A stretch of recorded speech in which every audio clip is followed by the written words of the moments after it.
皆様お待たせいたしました。 Ladies and gentlemen, thank you for waiting. We're going to start the Art and Science session.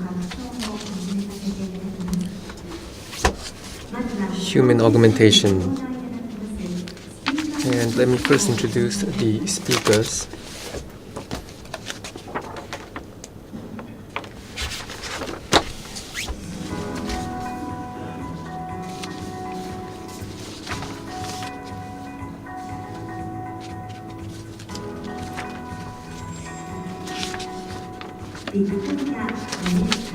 Viktoria Modesta.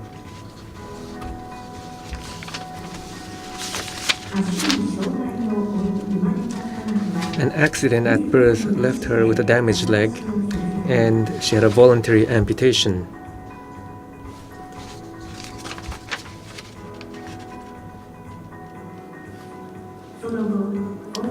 She has since then worked in music, fashion, performance art, technology, and medicine. She's the Director's Fellow at the MIT Media Lab, and she's continuing her research there.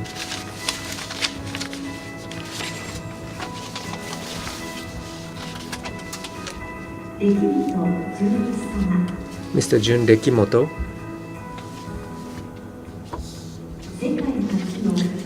inventor of the world's first mobile AR system, Navicam, and the world's first marker-based AR system, Cybercode. As an inventor, he has received the Japan Cultural Design Award and the ACM Lasting Impact Award and many other awards. And he is actively engaged in research to this day.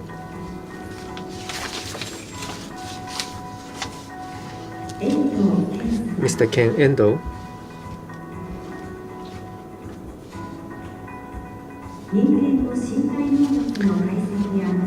has conducted research in analyzing human physical ability and transtibial prosthesis. In 2014, he founded Cyborg, which develops sport prosthesis and operates Blade Runner teams. Has been selected as one of the young global leaders at the Davos conference and is domestically and internationally active. Mr. Tetsuya Mizuguchi. In 2006, the Producers Guild of America and the Hollywood Reporter chose him as one of the Digital Power 50, one of the most prominent digital innovators. And in 2016, he received the Best VR Award in the Game Award in the US, expanding his scope of activities.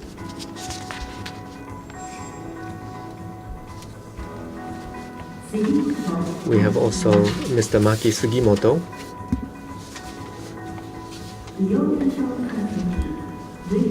has worked in medical image analysis, VR, AR, and biotexture organ modeling using 3D printers. So he has developed cutting-edge technologies in medicine and engineering, has received a large number of patents and awards in various societies. In 2014, Apple introduced him as one of the innovators who continue to change the world.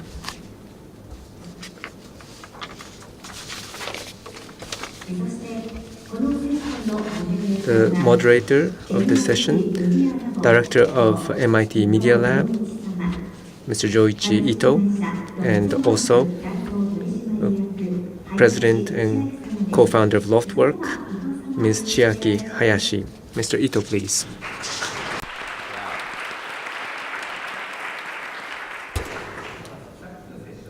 In the previous session earlier today, we talked a lot about augmentation already. In this session, I would like one thing for you to think about. Looking back at the beginning of the history of AI, actually there was a bifurcation.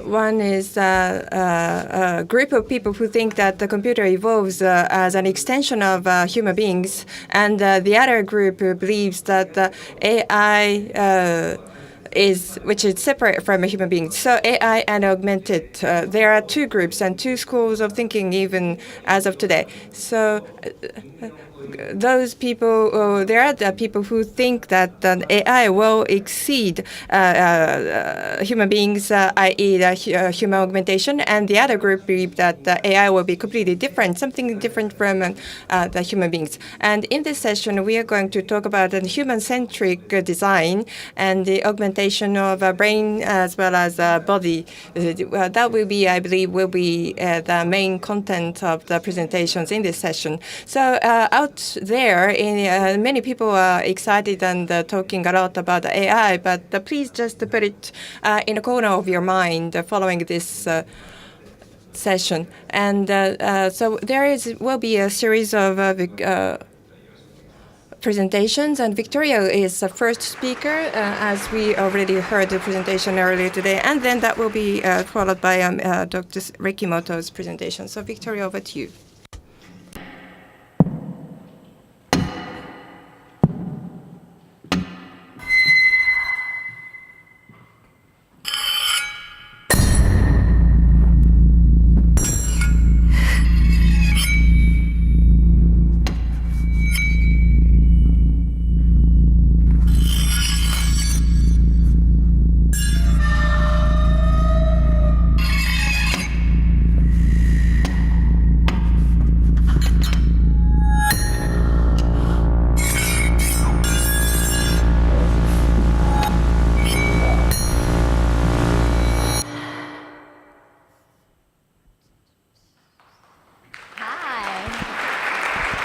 Is this working?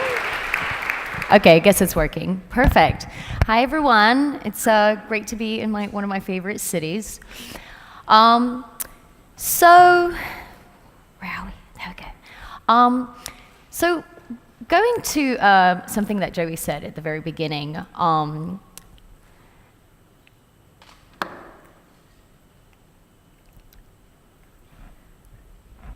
I completely forgot. I absolutely lost my thought. That's totally fine. 1 second.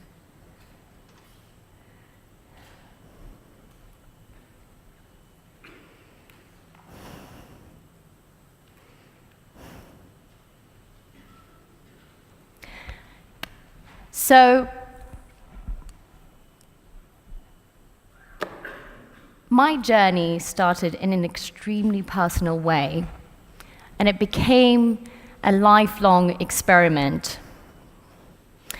An accident at birth caused severe damage to my leg, and following a lifelong of reconstructive surgeries, I decided to have voluntary below-the-knee amputation at the age of 20.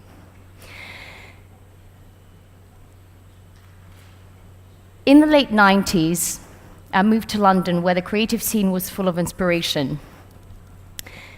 And it was easy to imagine that sci-fi concepts are far more exciting to apply as a method to move forward from a health condition. However, really, it's the art films and the imagery of Matthew Barney and Alexander McQueen that really highlighted that body can become more conceptual idea. The first main project where those ideas of physical transformation really came to life for me was at the Paralympics 2012, where I immersed myself in a Snow Queen character with a diamond-encrusted prosthetic leg that went along with a costume, and that's what we're wearing right now. The performance was really the first time that a more cultural angle on prosthetic was really seen since the 90s, where it was really an anomaly at the time. And shortly after that, I embarked on one of the most culturally changing project with Channel 4 that really transformed the idea of what post-disability image can look like. It was an art and a music video called Prototype, the little clip that you saw at the very beginning. It went viral all over the world, and that's the first time that I really learned how significant and powerful body augmentation can be when it comes to exploring the relationship between design and storytelling. Now, at the time, the focus was really narrow. It was about presenting a new image of post-disability. And it was all about redesigning the body and the identity. In that project, I got to create 2 unusual prosthetics. It was a light leg that took inspiration from energy and bionic functions. It wasn't particularly bionic at the time, to be honest. And a spike leg that you saw earlier. Finding the correct use for each one was incredibly important. And recently, I got to experience something completely new where these prosthetics and the whole character was taken into a sci-fi TV show series where actually it was the first time where it wasn't about CGI all the way. The character was half real, transcended into sci-fi with augmentation. Here's a spike leg that was actually before in its mid-process, and it was probably the first time as a young artist that I really engaged in the concept of applying design onto the body and how changing the silhouette of the body can be so powerful. I didn't really think that at the time it was going to be quite that transforming, especially in pop culture. Here's some of that in action here. But really, up until that point, I didn't really have an idea of, what do you do beyond overcoming sort of like the stigma of disability, and what do you do going forward, and how are you supposed to proceed? And then I was lucky enough to become a fellow at the MIT Media Lab, where really the gut feeling that I experienced through that entire transformation, that really there should be a much more bigger vision and approach of how body augmentation isn't just about changing the functionality to walk better, to hear better. There must be something else beyond that. So as I got deeper into different innovations and different projects from the lab, it was clear that it has to be much more beyond function. So I made it my mission to explore and collaborate and focus on the different interactions between all the different disciplines that I came across. So one of the first collaborators from the Media Lab was Professor Hugh Herr, whose work is all about creating a seamless integration between the human nervous system and a bionic limb. Now, we have been successfully conducting tests all over for the last few そして様々なテストを is to, well, it's actually more than a hope at this point. The plan is to be able to control a bionic limb with a wireless implant inside muscle. So interestingly enough, I was like, okay, that's cool. So actually, perhaps having to overcome a physical condition of some sort and having to sort of put the survival instincts, perhaps that is the way forward, where there is much more purpose for creating a much more thoughtful design and technology that can sort of work with your body. Here's a little bionic picture here. But then, moving aside from basic function and just actually overcoming the need to move better, I started working with Behnaz Farahi, who that's a much more emotionally engaging collaboration. Her work she creates conceptual tech fashion, and it's driven by facial recognition hardware that creates soft robotic response and augments the garment as if an animal's fur. Now, I'm just going to show you a very quick clip of her work.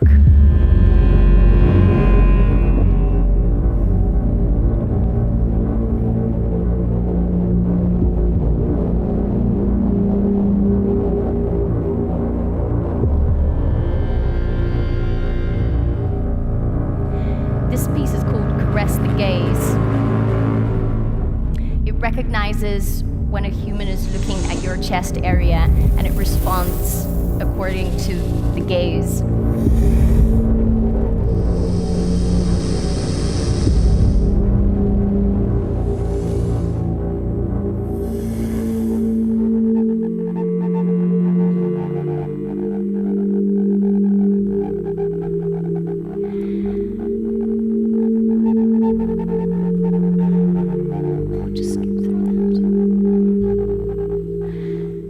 So the next project that we're working on is the second edition of that idea.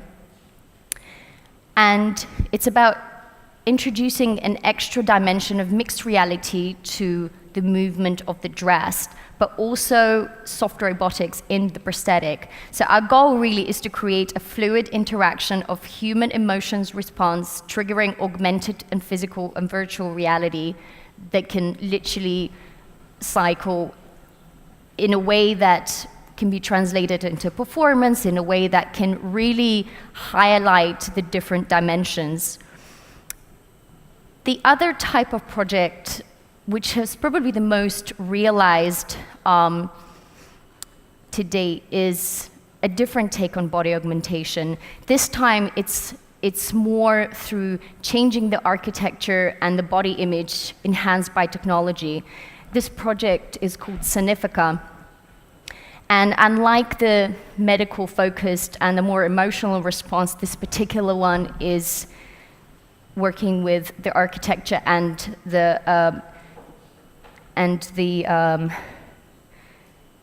so this particular project is with Anouk Whitprecht, who's a techwear designer, and Monad Studios, who are an architect team, and Limb Innovation prosthetic companies. We tried to really reimagine the future of performance. So over here, you can see we created a 3D printed bustier where the tusks are adding a very animalistic sort of feel to the actual structure of my body. And the tusks are equipped with touch sensors that basically play like a musical instrument. And the leg is also got a micro computer inside of it, which translates movement into sound. So this piece was accompanied by a 3D printed music orchestra, and we performed during Art Basel for 3 different shows. Here you see all the other different instruments that are designed by Monad Studios, which really, some of them are actually made out of titanium, like the titanium violin that you saw. So I'm just going to really quickly show you the short snippet from the performance.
So I think to conclude this, it's fair to say that giving a more academic presentation about my work isn't what I do all the time, but I think that, to wrap this up, sometimes it isn't all about doing the experiments in the lab. I think that it's really important to try and use your emotions as an interface to try and understand what is the relationship of everything that you're trying to interact with, and I think that the spirit of this particular event is completely in the right place, and I hope that this leads nicely onto the next chapter. Thank you so much.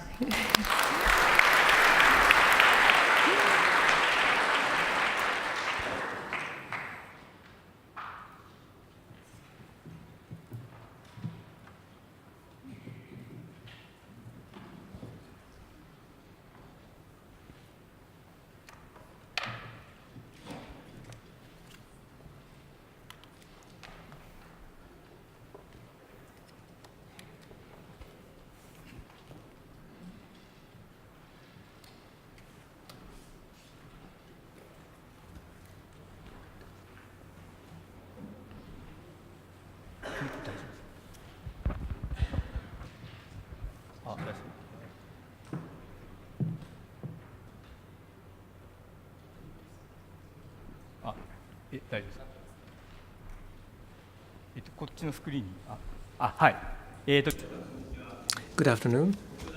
I'm Rekimoto from University of Tokyo and Sony. Can you see what this is? This is imitation of Space Odyssey 2001. So human augmentation maybe about realizing some goal, but it's driven by science fiction. And so we want to make robots, we want to fly.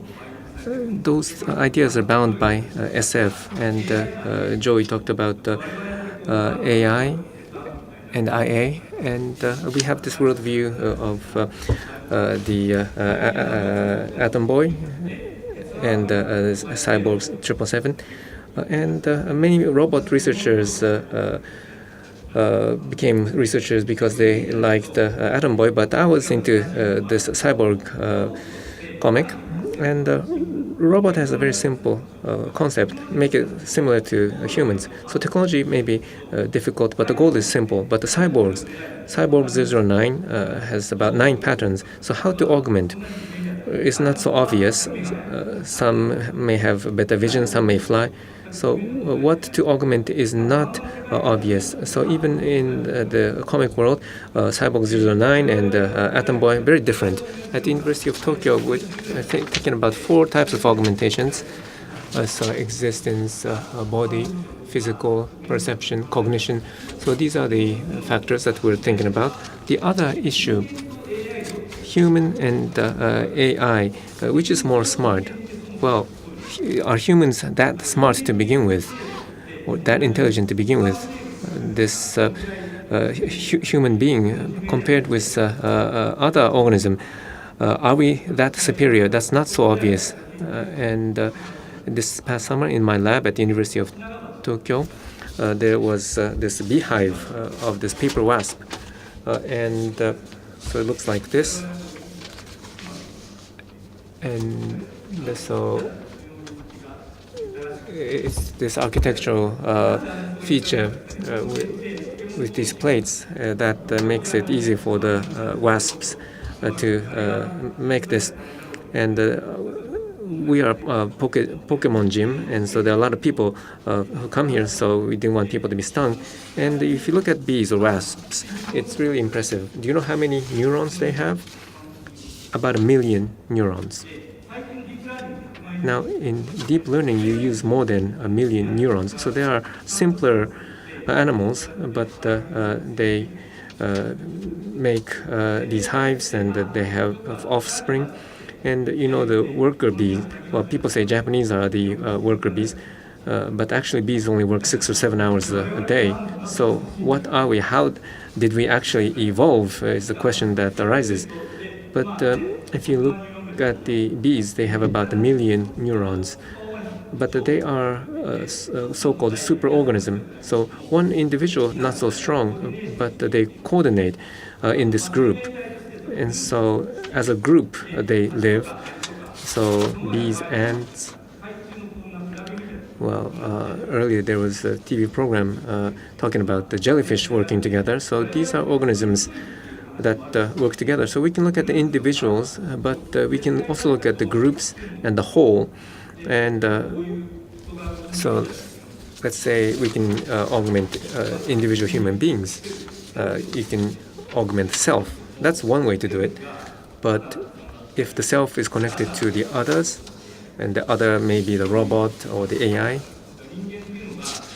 and so how humans can be connected for what kind of evolution, that's the angle we can take. And so Internet of Ability is the word we use. You talk about IoT, Internet of Things, things connected to the Internet. I think the next stage is going to be our abilities being connected, or abilities being shared with others, and shared not just between humans, but humans and robots. So we're doing a lot of things. This is early stage research. So we jacked into a drone, and this is a SF term from Neuromancer. So he thinks it's a drone, so he goes through this hoop, and the drone actually makes that movement. So what can you do in terms of human-human connection? There's a Brainstorm movie, and Douglas Trumbull, who made Space Odyssey 2001, made this. So if you wear this headset, our perception can be shared with others over the network. So you can experience like you're on a jet coaster. This is a movie from the 1980s. So that you see this open reel in the back. Although we're talking about brain-machine interface. Now, it's even difficult today to do this with BMI, but if it's audiovisual, you can do it. And so we have this kind of device, electronic camera, and the experience can be connected. So if you can experience some other person moving about. And so this frees you from the limit of location, and the expert and the novice can be connected over a distance, and you can experience the movement of specialists. So this is the Olympics gymnastics. So have you ever done this kind of maneuver? So you have motion sickness, VR sickness. So the person actually doing this says that there is no rotation, so you stabilize electronically. So this is how it actually looks like to the performer, to the athlete. So you just stop the rotation, and so this is close to what that person is actually feeling. So you're moving about, but the space is not. Your body feels like it's moving, but the space does not. So you can transmit your experience, or you can edit your experience. And so I think that's augmenting our existence. So if you expand this further, you can go to teleporting. So you go inside someone's head, you're jacking in. So we're collaborating here. Then, this is a 3D reproduction of the space viewed from outside. So we can go inside of the person's viewpoint, or can be some other person's viewpoint. So we can go into the world of someone else, or we can get closer to that. That becomes connectable and editable. So in the case of an athlete, you can look at the athlete from the side view, or you can take the viewpoint of the athlete. This is a deja vu featuring Denzel Washington, another movie.